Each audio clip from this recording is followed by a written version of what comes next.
أعوذ بالله من الشيطان الرجيم بسم الله الرحمن الرحيم قد أفلح من زكاها وقد خاب من دساها صدق الله مولانا العلي العظيم وصدق رسوله النبي الأمين الكريم ونحن على ذلك من الشاهدين والشاكرين الحمد لله رب العالمين. درود پاک پڑھ لیں اللہم صلی علی محمد وعلی آل محمد بقدر حسنہ و جمالہ صلی اللہ تعالی علیہ وسلم. حضرات، یہ اصال ثواب کی محفل ہے جس کے لیے اس محفل کا انعقاد ہوا ہے. دعا ہے کہ اللہ تعالیٰ ان کے گناہوں کو معاف فرمائے اور ان کی قبر کو اپنے مصطفیٰ کے نور کی تجلی سے معمور فرمائے اور ان کے پسماندگان کو صبر کی توفیق میں رحمت فرمائے. حضرات، چند منٹ گفتگو کی سعادت حاصل کر رہا ہوں دل بابا کے نشار کے ساتھ کہ کوئے جانے جانا میں گھومنا ضروری ہے. کوئے جانے جانا میں گھومنا ضروری ہے. نقشے پائے دلبر کو چومنا ضروری ہے. سبحان اللہ. زندگی سمر جائے قلب بھی نکھر جائے. زندگی سمر جائے قلب بھی نکھر جائے. پہلے اپنے نفس کو لیکن مارنا ضروری ہے. پہلے اپنے نفس کو لیکن مارنا ضروری ہے. اشرفی گل تجھے گر شوق ہے تصوف کا. اشرفی گل تجھے گر شوق ہے تصوف کا. درس گاہ الفت میں داخلہ ضروری ہے. بے شک سبحان اللہ. درس گاہ الفت میں داخلہ ضروری ہے. حضرات، موت برحق ہے، آنی ہے. بے شک. جب کوئی عزیز چھٹتا ہے تو تکلیف ہوتی ہے اور اللہ تعالیٰ آہستہ آہستہ صبر کی توفیق بھی رحمت فرماتا ہے. لیکن میں ایک بات آپ کو بیان کر دوں کہ صرف عزیز کے چھوٹنے پر تکلیف ہوتی ہے. اللہ رب العزت کسی کے بھروسے کسی کو دنیا میں نہیں رکھا ہے. پالنے والا صرف اور صرف اللہ ہے. جب جسے چاہتا ہے اس کو سرپرست کے طور پر رکھتا ہے. بے شک. کبھی ماں باپ کی سرپرستی میں بچے پروان چڑھتے ہیں، کبھی عزیز اقارب کی سرپرستی میں اس کے رشتہ دار پروان چڑھتے ہیں. لیکن کوئی یہ نہیں کہہ سکتا کہ میں فلاں کی پرورش کرتا ہوں، کیونکہ حقیقت میں پرورش کرنے والا اور لوگوں کو اس کی منزل تک پہنچانے والا صرف اور صرف اللہ ہے. اللہ رب العزت جسے چاہتا ہے چن لیتا ہے. عزیز چھوٹتے ہیں تکلیف ہوتی ہے، لیکن یہ کہنا ہمارا غلط ہے کہ اب یہ نہیں ہے تو میرا کیا ہوگا. میرا اور آپ کا وہی ہوگا جو اللہ چاہے گا. اللہ کے حکم کے بغیر کوئی کچھ نہیں کر سکتا ہے، چاہے جتنا بڑی طاقت کا مالک ہی کیوں نہ ہو. اس لیے یہ تو ہونی، دیکھو میں آپ کو بتا دوں، ایک چیز ہے ہونی اور ایک ہے انہونی. ہونی تو ہو کے رہے گی، اس پر بہت نہیں پڑنا چاہیے. ہونی ہے، ہو کے رہے گی. موت ایک ہونی چیز ہے. بچہ پیدا ہوتا ہے اسی وقت لوگوں کے ذہن میں بات آ جاتی ہے کہ اس کو مرنا ہے. پیدا ہوا ترنت مر جائے گا یا 100 سال کا ہو کے مرے گا یا 50 سال میں مرے گا یا 40 سال میں مرے گا یا 20 سال میں مرے گا. جب پیدا ہوا تھا تو پیدا ہوتے برابر ہی اس کے موت کا تصور لوگوں کے ذہن و افکار میں موجود ہو گیا تھا کہ اس کو مرنا ہے. دنیا کی رنگینیوں میں وہ گم ہو کر کے موت کو بھول جائے یہ الگ بات ہے، لیکن معلوم سب کو ہے کہ ہمیں مرنا ہے. عقل مند وہ ہے جو اس کو احساس کر لے جائے کہ مرنا ہے، تو پھر ہمیں کرنا کیا چاہیے. بے شک حق ہے. یہ ہے ہونی ہو کے رہے گا. کڑھنا اس پر چاہیے جو انہونی ہونے لگے. جو انہونی، جو نہ ہونے والی چیز ہو، جب وہ ہونے لگے تب پڑھنا چاہیے. اس کے لیے تدبیریں کرنی چاہیے، اس کے لیے کوششیں کرنی چاہیے. سماج کو اس کو بچانے کے لیے منظم کوششیں ہونی چاہیے. اس سماج میں انہونی جب ہونے لگے تب ہمیں کھلنا چاہیے، آپ کو کھلنا چاہیے، سرمایہ داروں کو کھلنا چاہیے، ذی علم کو کھلنا چاہیے، علماء کو کھلنا چاہیے کہ اب کیا ہوگا جو سماج میں انہونی ہو رہی ہے۔ یہ موت تو ہونی ہے، اسے کوئی بچ نہیں پائے گا، چاہے جتنی تدبیر کر لے، آخر پڑاؤ میں پہنچ کے اسے موت آنی ہی ہے۔ بے شک تو جو نہ ہونے والی چیز ہے اس پر ہمیں محنت کرنی چاہیے کہ وہ چیز نہ ہونے پائے۔ وہ جانتے ہو کیا ہے؟ انہونی سماج سے ادب کا اٹھ جانا، انہونی معاشرے سے علم کا اٹھ جانا، انہونی آپس میں اختلاف پیدا ہو جانا، انہونی محبت کا جنازہ نکل جانا، آپس میں گھروں میں دیواریں پڑ جانا، یہ انہونی ہے۔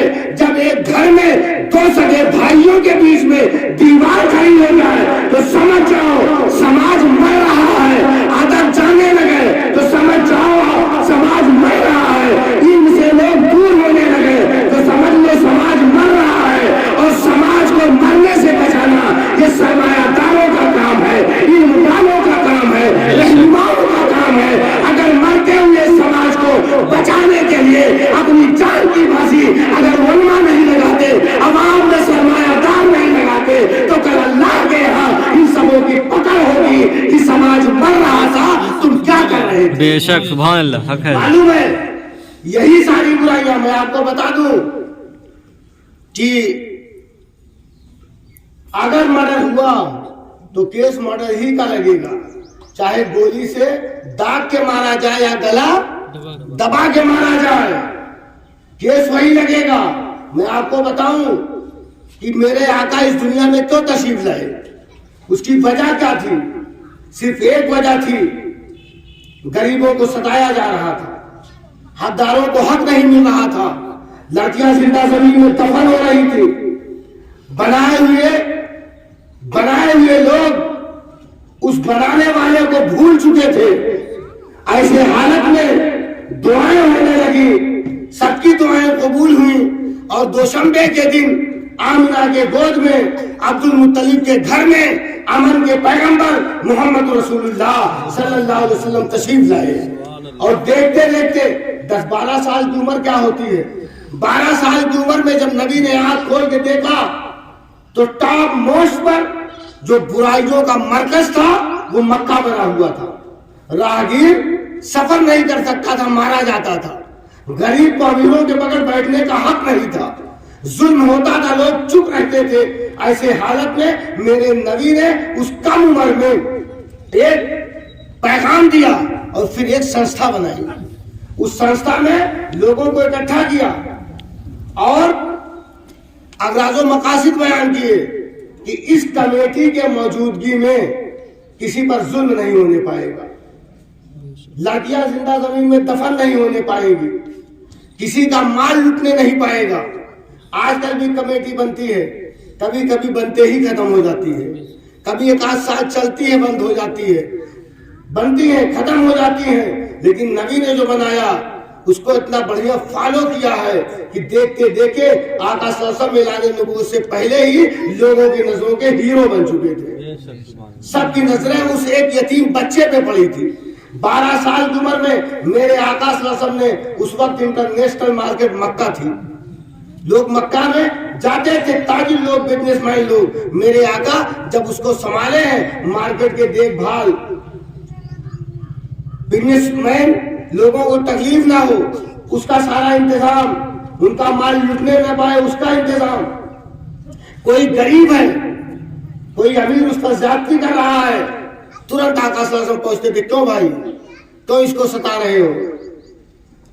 وہ اپنے تعاون میں آ کر کے اپنی طاقت کا مظاہرہ کرنے والا ہی ہوتا تھا کہ دھکا مار کر کے اس چھوٹے سے بچے کو پیچھے کر دیا جائے اور اس غریب اور کمزور کو رون دیا جائے۔ ابھی دھکا مارنا چاہتا تھا کہ پیچھے ابو طالب کھڑے نظر آتے تھے، پیچھے بنو ہاشم کھڑے نظر آتے تھے، قریش کھڑا نظر آتا تھا کہ دیکھو بچے کو دھکا مارنے کا مطلب ہے قریش کو دھکا مارنا، بچے کو دھکا مارنے کا مطلب ہے ابو طالب کو دھکا مارنا۔ لوگ پیچھے ہٹتے تھے، غریب خوشحال ہوئے اور لوگوں نے پکار کے کہا کہ رہنما محمد کو ہونا چاہیے، کیونکہ یہ غریبوں کے حمایتی ہے۔ یہ سب سماج میں برائیاں تھی، اس کو ختم کرنے کے لیے میرے نبی تشریف لائے۔ اب اگر وہ برائی پھر واپس آ رہی ہے، اب آئی ہے، پہلے لڑکیاں زندہ زمین میں دفن ہوتی تھی، موچ نیچے نہ ہونے پائے، آج لڑکیاں زندہ زمین پہ جل رہی ہیں جہیز نہ ملنے کی وجہ سے۔ اگر ایک بھی لڑکی کی شادی جہیز نہ ملنے کی وجہ سے رکی اور وہ لڑکی احساس کمتری کا شکار ہو کر کے اگر مر گئی تو یقین جان لو کل قیامت کے دن سب پکڑے جائیں گے، کوئی نہیں بچے گا، چاہے وہ علماء ہو چاہے سرمایہ دار ہو، جو بڑے بڑے لوگ ہیں یہ گرفت میں آئیں گے۔ وہی چیز پھر واپس ہوئی ہے، تو ہمیں آپ کو بحیثیت مسلمان یہ ذمہ داری بنتی ہے کہ ہم اس پر غور و فکر کریں، بے شک حق ہے، اور آقا صلی اللہ علیہ وسلم کے نقش قدم پر چلنے کی کوشش کریں۔ دیکھو میرے نبی کی زندگی رہنما ہے، کسی کو بھی اٹھا کے دیکھو ایسا یتیم نہیں ملے گا جیسی یتیمی کی زندگی رسول اللہ نے گزاری ہے۔ آپ ابھی ماں کے پیٹ میں تھے کہ باپ کا انتقال ہو گیا، پیدا ہوئے 4 سال کچھ مہینے جو یہ ماں کا انتقال ہو گیا، تھوڑا سمجھدار ہوئے، پورا مکہ دشمن تھا، چچا ابو طالب کا انتقال ہو گیا، اس سے پہلے ان کے دادا کا انتقال ہوا، ایسا کوئی ملے گا؟ اور اس کے بعد پھر یہ دیکھا گیا کہ آپ کے جب بچے ہوئے، اولادیں نرینہ ہی جن سے اولادیں چلتی ہیں، نسلیں چلتی ہیں، آپ کے ایک بھی بیٹے حیات میں نہیں رہے۔ اس میں کئی ایک فلسفہ ہے کہ کیوں نہیں تھے، وہ بعد میں کبھی پھر بتاؤں گا، لیکن اتنا جانو آپ کے 3 بیٹے انتقال کیے ہیں۔ حضرت عبداللہ جنہیں طیب و طاہر کہا جاتا ہے، حضرت قاسم، حضرت ابراہیم، یہ آپ کے بیٹے ہیں، پردہ کر گئے، انتقال کر گئے۔ آپ غور کریے کہ بیٹا انتقال کر گیا، میں سوچنے لگا یا رسول اللہ آپ کو اس دور سے گزارا گیا تو نبی کی زندگی یہ دعوت دے گی، تم میرے امتی ہو، جب جب مصیبت کا وقت آئے دوسروں کو نہیں اپنے نبی کو یاد کر لینا، جب بیٹا جائے تو نبی کو یاد کرنا، جب کوئی یتیم ہو تو نبی کو یاد کر لے، اور یہ دعوت دے اور اپنے دل کو بھی سمجھائے کہ پالنے والا اللہ ہے، جس کو جیسا چاہتا ہے ویسا رکھتا ہے۔ بے شک سبحان اللہ، یتیموں کو لے جانے کہاں پہنچا دیتا ہے۔ یا رسول اللہ زندہ آباد، اللہ اکبر، یا رسول اللہ۔ اور کئی ایک مرتبہ تو دیکھا گیا جن کے ماں تھی، باپ تھا، پورا پریوار تھا، پورا وہ لوگ ہر چیز سے بھرے ہوئے تھے، لیکن لڑکے نالائق نکل گئے، کچھ نہیں کر پائے۔ اور کئی ایک مرتبہ دیکھا گیا کہ جو یتیم ہے جس کا کچھ بھی نہیں ہے، اللہ اسے نوازنے پہ آیا تو بہت کچھ نواز دیا۔ بے شک حق ہے، اللہ عطا کرنے والا ہے، اللہ دینے والا ہے، اس کو آپ ایسے بھی دیکھ سکتے ہو۔ تو جو میں بیان کرنا چاہ رہا تھا وہ یہ کہ کبھی بھی کڑنا نہیں چاہیے۔ عزیز چھوٹا ہے، غم ہوتا ہے، تکلیف ہوتی ہے، لیکن اس تکلیف کے موسم میں، اس درد کے ماحول میں اپنے رسول کو یاد کرنا چاہیے، حسن حسین کو یاد کرنا چاہیے، ان کے خاندان والوں کو یاد کرنا چاہیے۔ ہمارا آپ کا غم کیا ہے، ان کا غم تو ہم سے کہیں زیادہ تھا، جو اس غم میں بھی کوہ ہمالیہ کی طرح کھڑے تھے اور دنیا کو دعوت دے رہے تھے کہ جب غم اور تکلیف آئے تو مدینے والے مصطفیٰ کو یاد کر لینا، کربلا والے حسین کو یاد کر لینا، تمہارا غم چھوٹا دکھنے لگے گا۔ میں پچھوسا کے پرویش حضرت گل بابا کے یہاں پہنچا تو حضرت گل بابا پیغام دیتے ہیں، اشرفی گل بہرے غم سے مر گیا ہوتا مگر ایک شبیر تھا کہ زندگی دیتا رہا۔ امام حسین سے بڑا غم کسی کو ہو ہی نہیں سکتا ہے۔ آپ کے 18 سال کے علی اکبر گئے ہیں، آپ کے اصغر گئے ہیں، آپ کے بھتیجے قاسم گئے ہیں، لیکن حضرت امام دعوت دے رہے تھے کہ ہمیں یاد کر لینا۔ تو میں آج بھی آپ لوگوں کو دعوت دیتا ہوں، اور خصوصی طور پر میں سیراب ہوا اور ان کے بیٹوں کو یہ بتانا چاہتا ہوں کہ عزیز کے چھٹنے پر تکلیف ہوتی ہے، غم ہوتا ہے جب ہم لوگوں کو تکلیف ہے، تو جن کا بیٹا ہے، جن کا بھائی ہے، اس کو تکلیف ہوگی، لیکن اپنے آپ کو مدینے والے مصطفیٰ سے جوڑ کے رکھو، کربلا کے امام حسین سے جوڑ کے رکھو۔ اللہ جو کرتا ہے بہتر کرتا ہے، اس میں بھی کچھ راز چھپا ہوگا، اور وہ راز ہمارے تمہارے لیے سمجھ میں آئے نہ آئے، لیکن اللہ رب العزت بدرجے اولا جانتا ہے کہ بندے کے حق میں کیا بہتر ہے کیا غلط ہے۔ اللہ وہی کرتا ہے جو بندے کے لیے فائدے کی چیز ہو۔ میں اس کے لیے اور ایک بات بیان کر دوں کہ میں تو کتابوں کے ذریعے دیکھا، اور یہ سب ہوتا کب ہے؟ جب آدمی پاک صاف ہو جاتا ہے، ستھرا ہو جاتا ہے۔ اور قرآن میں یہی ہے، کامیابی کا فلسفہ آپ کے نظر میں کیا ہے میں نہیں جانتا، لیکن میری نظر میں کامیابی کا فلسفہ جو ہے وہ ہے جو اللہ نے فرمایا۔ کوئی یہ سمجھتا ہے کہ اچھی پوسٹ حاصل کر لو، اس میں کامیابی ہے۔ کوئی سمجھتا ہے اچھا سرمایہ اکٹھا کر لو، اس میں کامیابی ہے۔ کوئی سمجھتا ہے شہرتیں حاصل کر لو، اس میں کامیابی ہے۔ کوئی سمجھتا ہے بہت سارے لوگوں کی بھیڑ اکٹھا کر لو، اس میں کامیابی ہے۔ لیکن میں سمجھتا ہوں نہ لوگوں کی بھیڑ کامیابی کی دلیل ہے، نہ سرمایہ کامیابی کی دلیل ہے، نہ منصب عظما کامیابی کی دلیل ہے۔ کامیابی کی دلیل ہے کہ دنیا میں رہ کر کے آخرت بہتر ہو جائے، اور بندہ غریبی میں بھی قلندر بن کر کے زندگی گزارے۔ لاکھ سرمایہ دار لوگ ہوں، لیکن جو خدا کا مست ہوتا ہے، جو قلندر ہوتا ہے، وہ سکندر سے بھی بڑا ہوتا ہے، کیونکہ وہ غریبی میں بھی شوکت والی زندگی گزارتا ہے اور سکندر والی زندگی گزارتا ہے۔ صحیح کہا کسی نے کہ سکندر خوش نہیں لوٹ کر دولت زمانے کی، قلندر مائے ہستی لٹا کر رقص کرتا ہے۔ کچھ بھی نہ ہو تب بھی وہ مست ہوتا ہے، لیکن سب ہوگا تب جب اپنے وجود کو مٹا دیں گے، نفس میں لالچ نام کی چیز نہ ہوگی۔ ہم دیکھو، میں جو سمجھا ہوں وہ یہی ہے کہ ساری برائیوں کی اماں جس کے پیٹ سے برائیاں نکلی ہیں وہ لالچ ہے، وہ چاہے جس چیز کی لالچ ہو۔ اسی وجہ سے ساری برائیاں پیدا ہوتی ہیں۔ آپ خود روزمرہ کی زندگی میں دیکھو، سگا بھائی بچپنے میں کہتا تھا ڈاکٹر میرا بھائی ٹھیک ہو جائے، چاہے اس کے برابر پیسہ لگے گا میں دوں گا۔ اپنی زمین بیچنے کے لیے تیار، میرا بھائی ٹھیک ہو جائے۔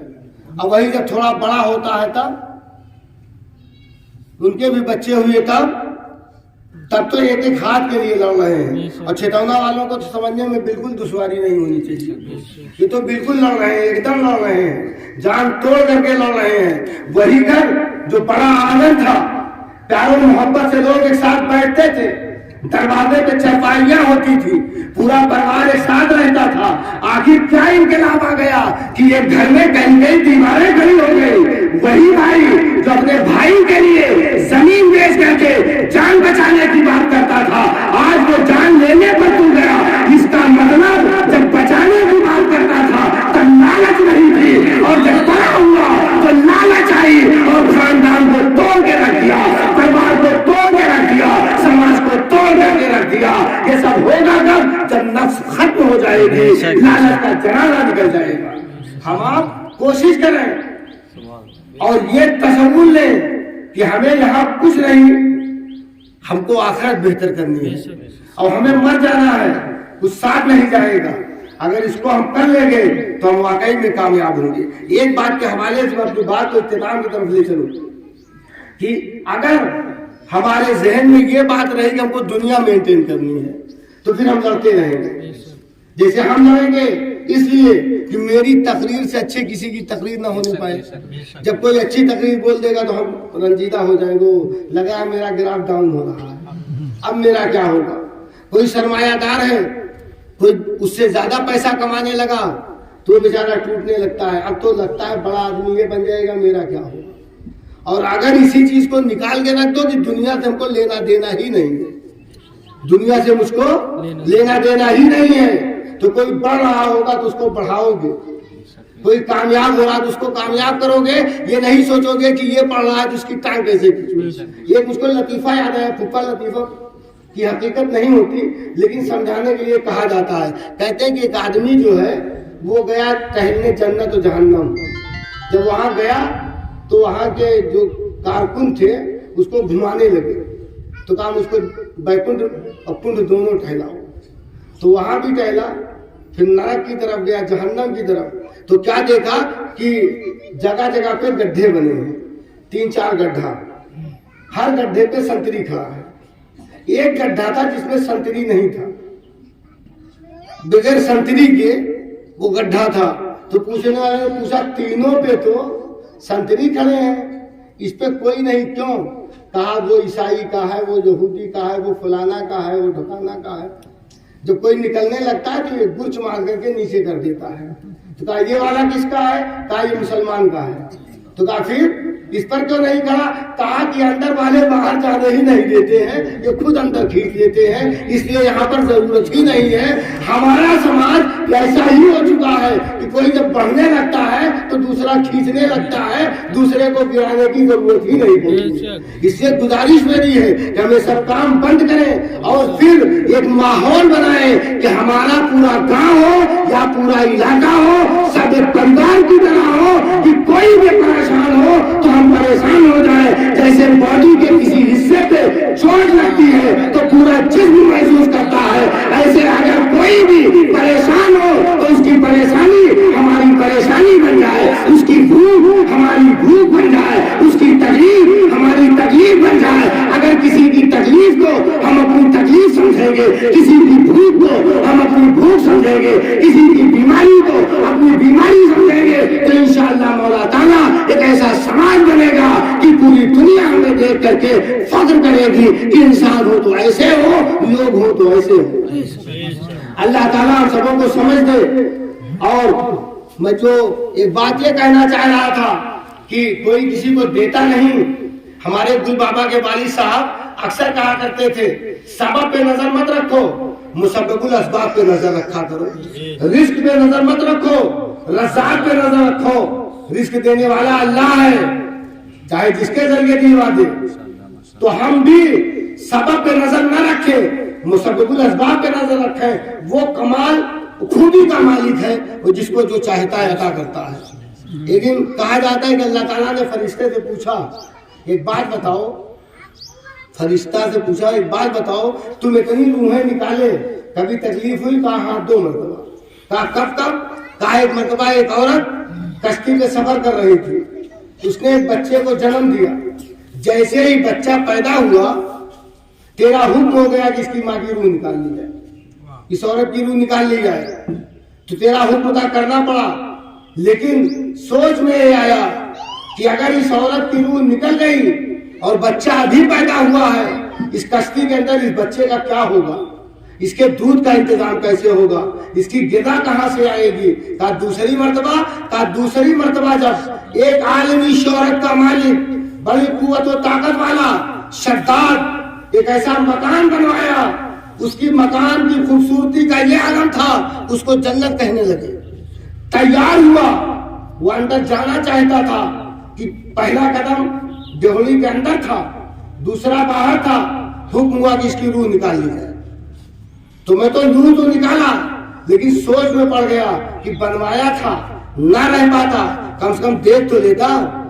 2 وقت تکلیف ہوئی مجھ کو، تو اللہ نے فرمایا فرشتے جانتے ہو وہ کون ہے؟ کہا مجھ کو نہیں معلوم۔ کہا فرشتے کل جس کی ماں کشتی میں جس بچے کو جنم دیا تھا، تو سوچتا تھا اس کا کیا ہوگا، یہ وہی بچہ شداد ہے جو اس وقت پیدا ہوا تھا۔ میں لوگوں کو کمال تک پہنچانے والا ہوں۔ سچ یہ ہے کہ بلندیوں پر اڑنے والے خود نہیں اڑتے ہیں، انہیں خدا اڑانا ہے، اللہ کا فضل اڑانا ہے، یا اللہ امتحان لینا چاہتا ہے تب اڑاتا ہے۔ اب ہمیں آپ کو دیکھنا ہے کہ ہم اڑ رہے ہیں، کہیں اللہ کے امتحان میں گرفتار نہ ہو جائے۔ اللہ کا منصب دے دے تو اس کا صحیح استعمال کرنا چاہیے۔ اللہ سے دعا ہے کہ اللہ ہم سبوں پہ کرم فرمائے۔